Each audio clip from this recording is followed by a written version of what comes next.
What's happening, man? Hey, not much. Just a Saturday morning here. We are not in the studio together, actually. Kind of strange. It is As a the little home bit office different. is. Yeah, a little different here. Can't complain, though. Anyways, welcome all you listeners to an episode of our bonus coverages here on the EFF podcast. My name is Todd. That guy over there, his name is Pablo. We call him Paul. What's How's up, it going, man? guys? Hey, going good. Just here to let you guys know to check us out on all of our social medias over there above Todd's face. And then additionally to check us out on Apple Podcasts, Spotify, Podbean, iHeartRadio, and YouTube. Make sure you like, comment, and subscribe because we appreciate the hell out of it. Absolutely. We love all of you out there, and we're trying to get a whole lot more of you. So spread the word. And we're going to talk about auction leagues today. Oh, And yeah. we've talked a few other formats, now not just the Blitz or the exchange, but other formats. And today is auction. So hang on for a moment, and we'll be right back.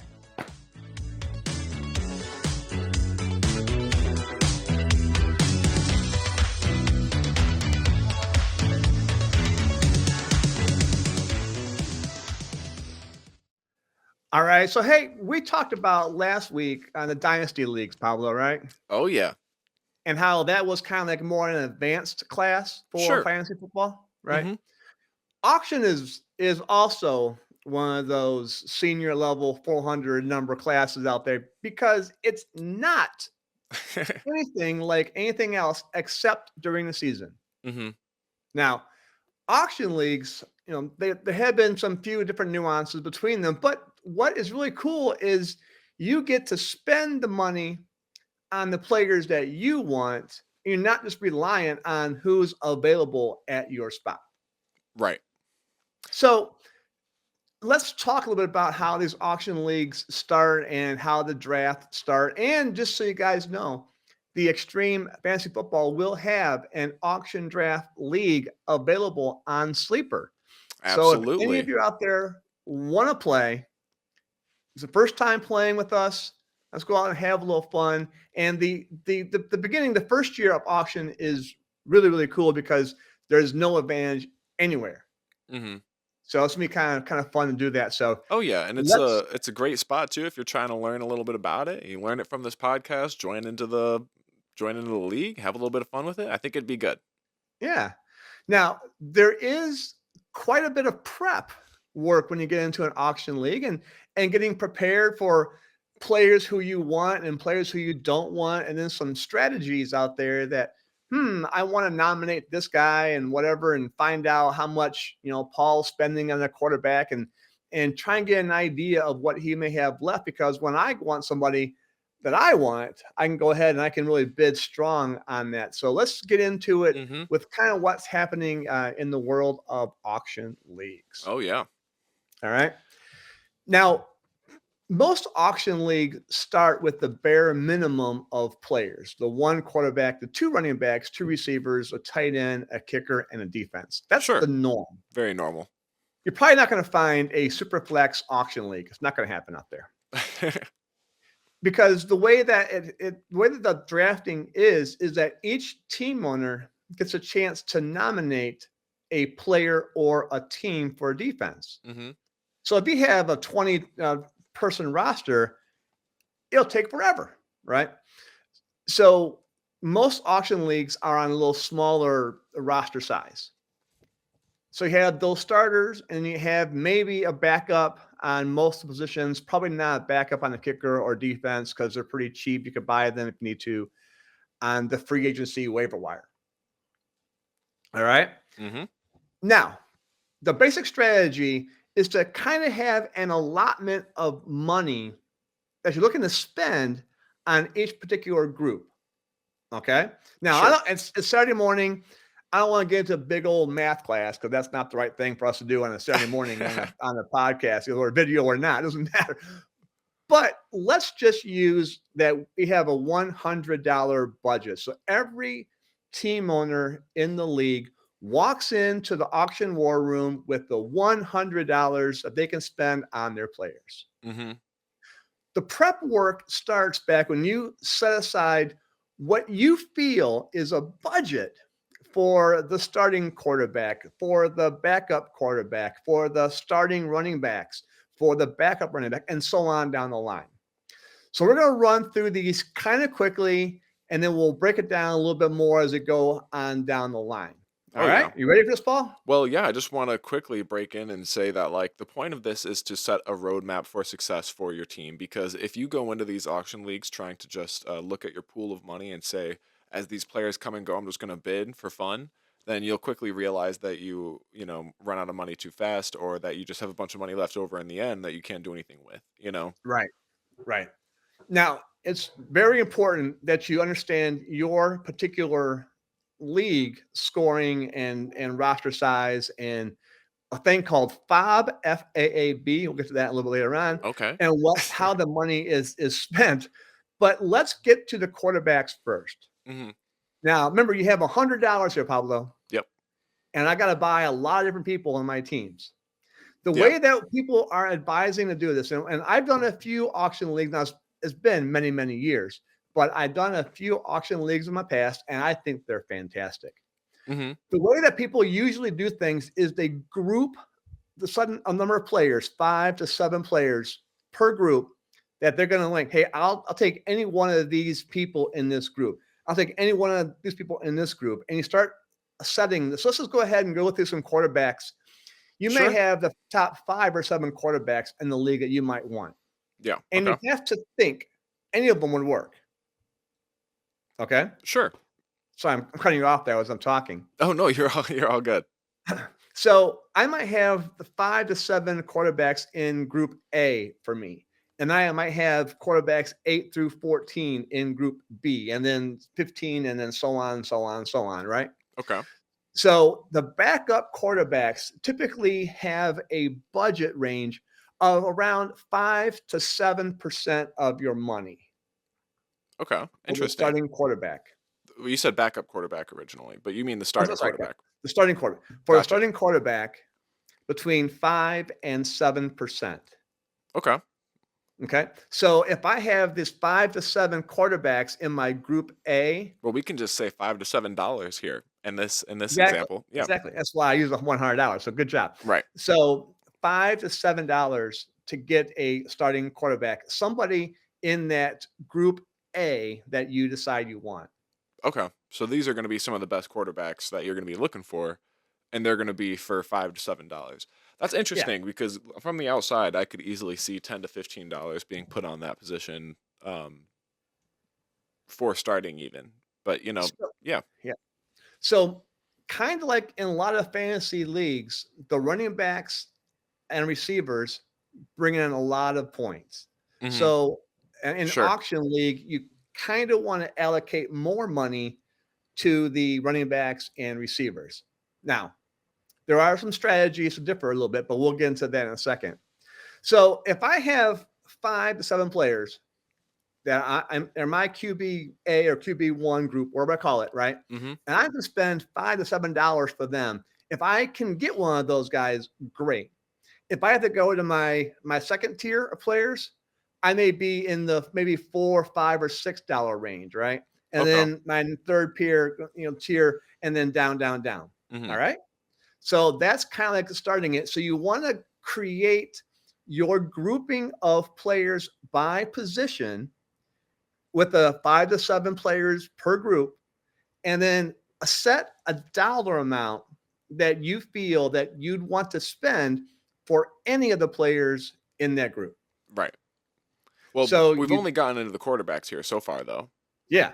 So now, but you would do the same thing for running backs, knowing you need 2 of them, and then you need 2 receivers. You need 1 tight end, 1 kicker, and 1 defense. Yeah. So you would do the same exercise with the running backs. You pick your top 5 or 7, and then next 5 or 7, and then next 5 or 7, and you set aside a dollar amount. So on the quarterbacks, it's between 5 to 7 for the starter, and between 3 to 5 on the backup.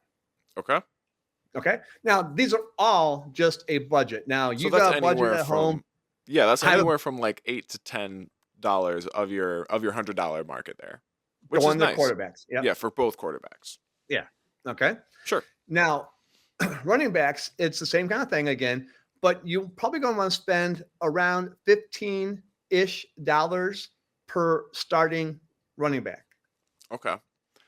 So if you need 2 starters, again, you group A, group B, however you want to group them, somewhere in the $15, probably wouldn't want to go much higher than $17 for a starting running back. Sure.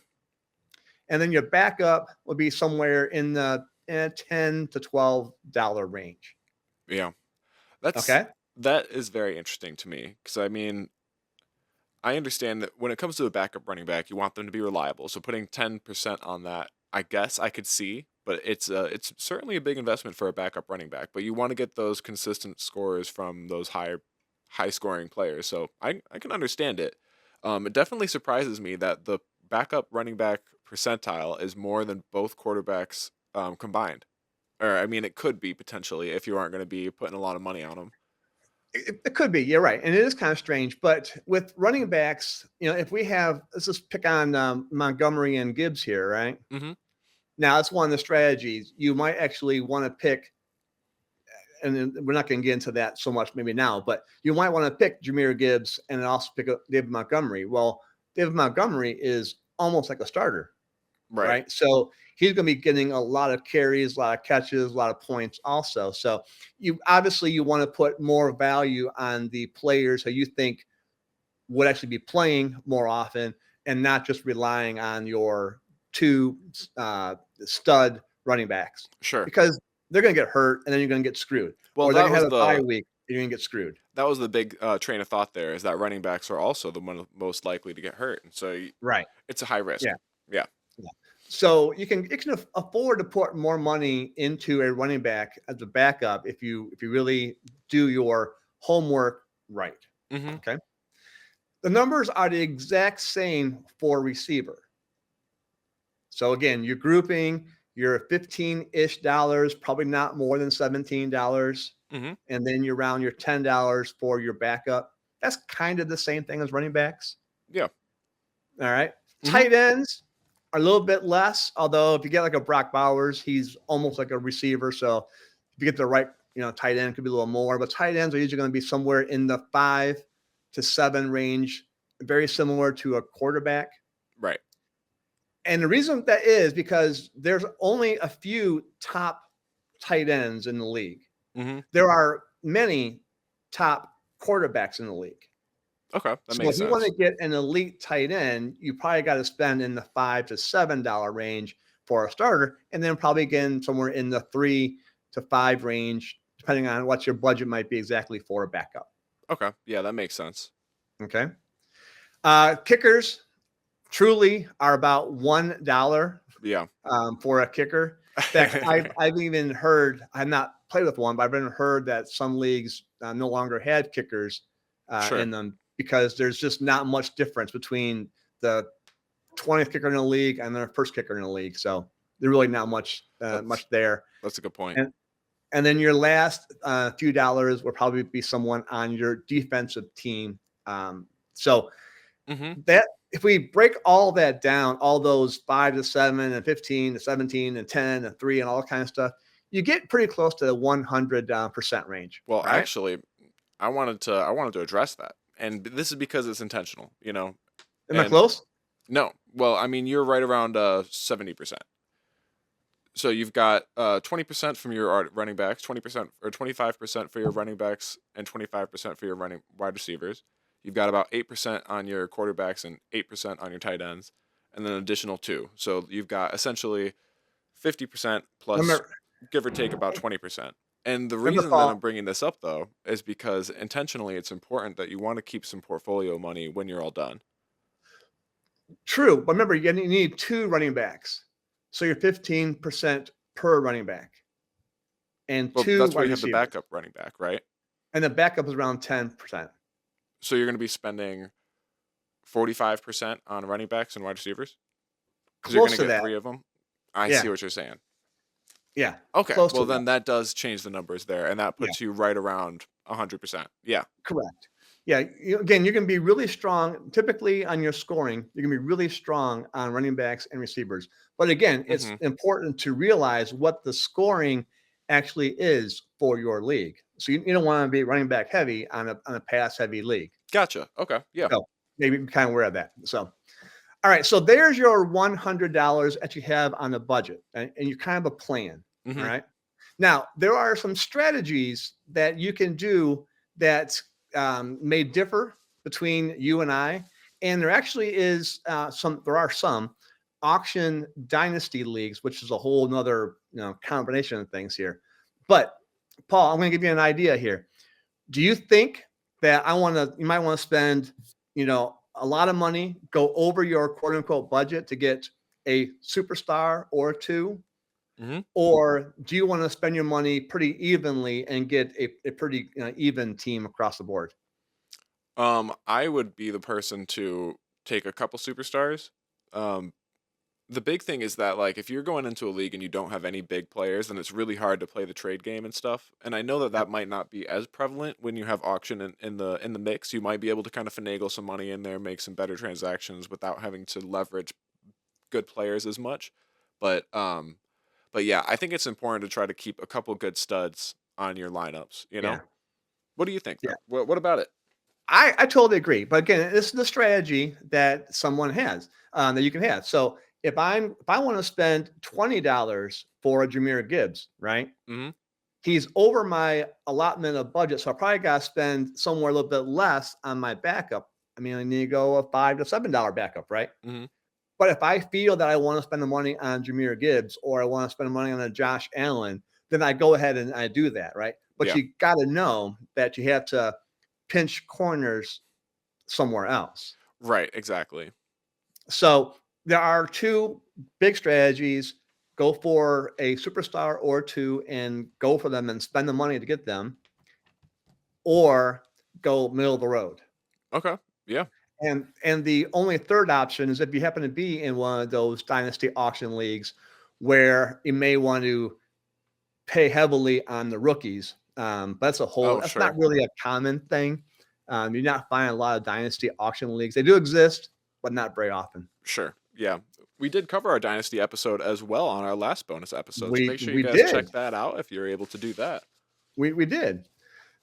So now, Paul, you have your 5 to 7 quarterbacks that you want, and maybe Yeah. even your next 5 to 7 quarterbacks that you might want, Mm-hmm. and you're just not getting them. And we'll get into how you nominate players and how their names pop up in a second. But you're just not getting the quarterbacks that you want. You're not willing to spend the money for the QBs that have been nominated to be bid on.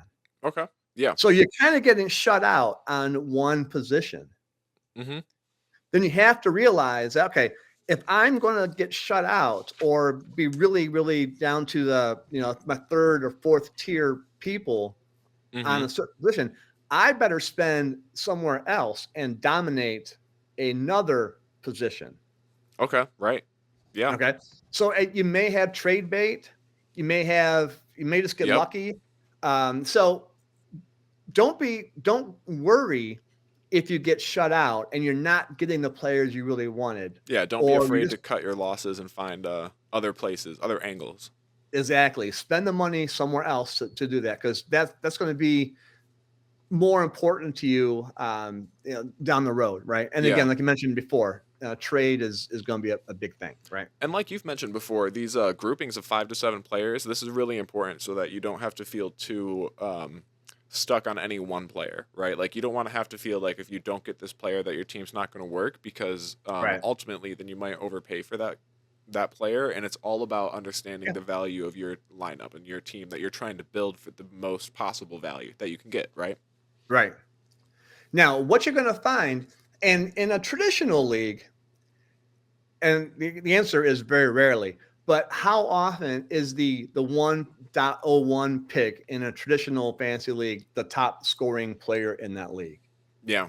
It I don't- happens, but probably not all the time, I was right? about to say, yeah, no. Right.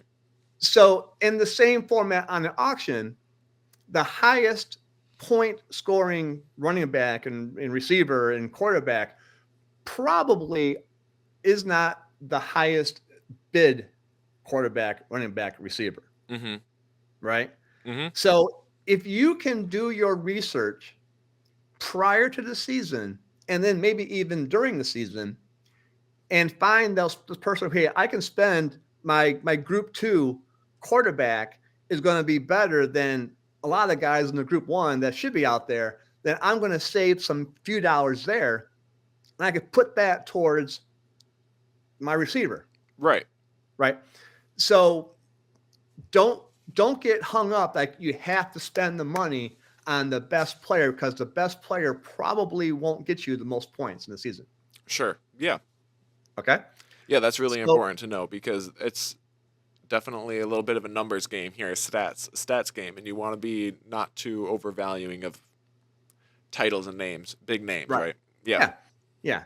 Now, we all have people who we want. If you had a Drew Brees, Sure. Paul, Yeah. Okay. if you had a Drew Brees out there, Yep.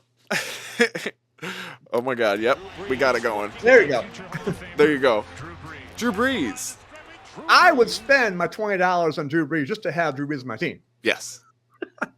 Way overspend, but hell, that kind of guy. Anyways, so if you don't be afraid to spend the money on the guys that you want, but again, don't get ridiculous. Mhm. Walk in with a plan.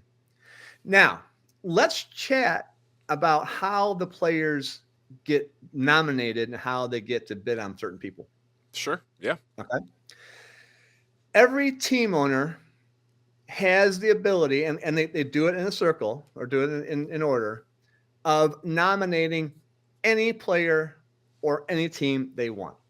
Sure. Now, this is how most leagues have been created and happening. But so anyways, if you're a league owner or team owner here, Paul, and you could pick anybody in the league that has not been nominated yet, you go ahead. I want to nominate, and you pick somebody. Sure. Okay, Saquon. Josh Allen. Okay. Sure. Or whoever. What? I was gonna say my guy's Saquon.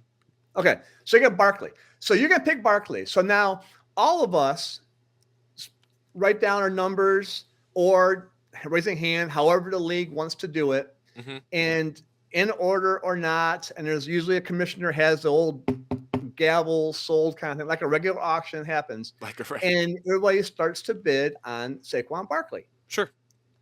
And you go, I go, they go, and whoever else goes, and yes, no, and then finally sold. Right. Now, it's critically important, at least I'm going to advise you to critically important, is to keep track of not just your money, but all of your other team owners' money and who they spent the money already on.